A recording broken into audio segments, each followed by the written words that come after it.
Right guys, LYGFX here. I've got your commentary on how to do the OpTiC Predator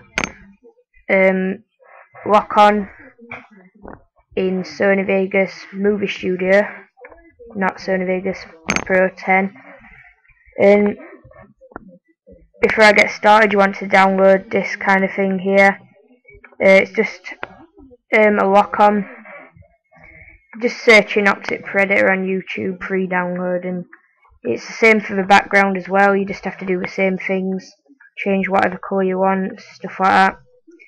So I've already got started just to save a bit of time.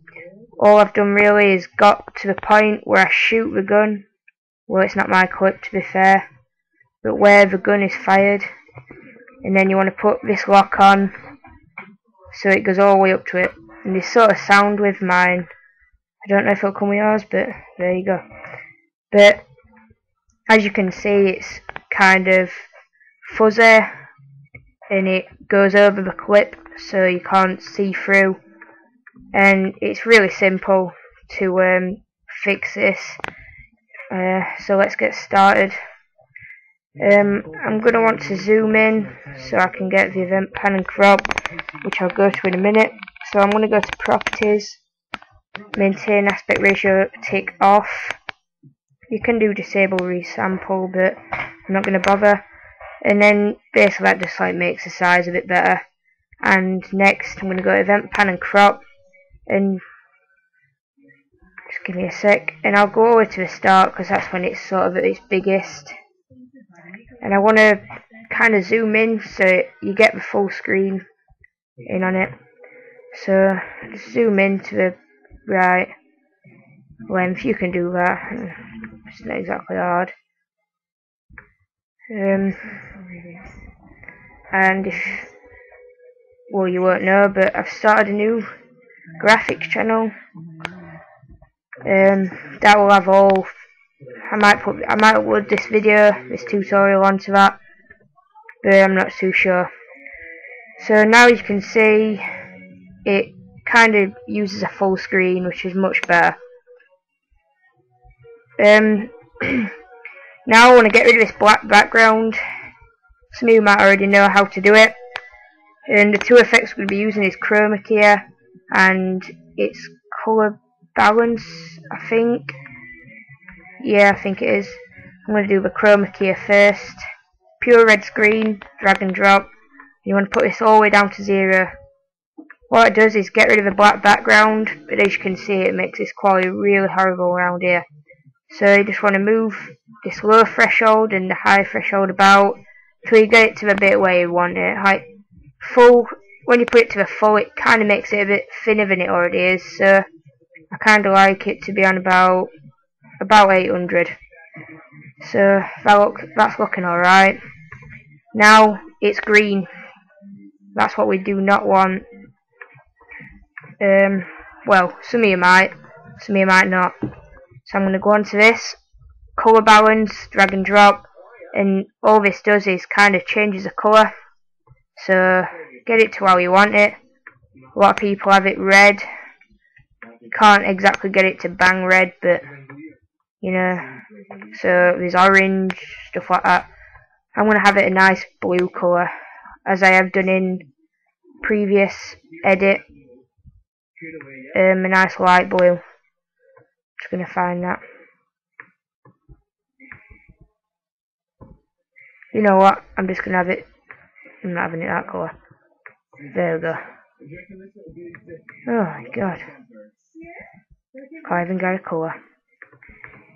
You know what? I'm just going to have it 100% blue. Taking too much time. So now I've got the colour. Obviously now we can see it's really loud if you heard that. Also you're going to want to kind of fiddle about with your sound, make it quieter, make it louder, do how you want it. I'm going to make it about that. Now we want it so obviously it goes onto the people that you're obviously shooting, which it is not doing.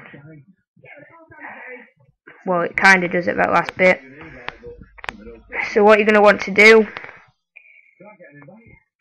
is basically change the event pan and crop the timeline of it. So obviously at this very first bit it's not going to be like that. It doesn't really matter where it goes to around this spot. It's around about now you want it to start kind of fiddling about. Kind of disappears right there, so I'm just going to put it, you got to work with opposites as well, like here. Just going to put it bang in the middle. Whoops. Has that done it? No. Down to go up. It's really fiddly. Kind of frustrating. I'll just have it like that. And then obviously bang at the end. You want it to be on that character there. Right on his head. To be honest, most people just put it on straight onto the head. But I'm going to want, well, obviously I'm going to put it on his head because he gets a collateral headshot.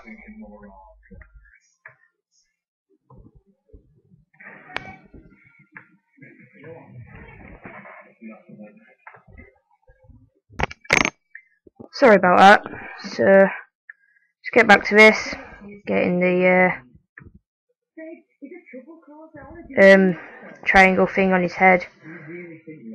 Just to save time, I'm just going to have it like that. And that's where it's going to be.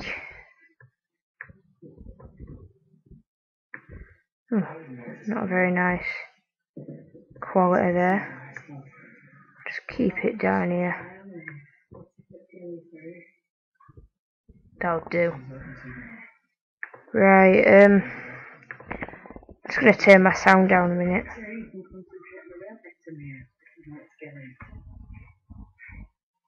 There we go, I'll just have it on 1. Play it. God, it's really lagging here. Oh, and play it. Right, I'm not going to play it. It's lagging. Very bad. Maybe if I play it from here. No. As you can see though, it does make this really nice effect. It's good for montages and things. I'll just skip through the keyframes. Well, it's not exactly gone in his head, but obviously I've not spent time on it, whereas you will. And that's it really. So I'm going to show you a quick example of how I used it in previous edit. So cheers for that. Bye.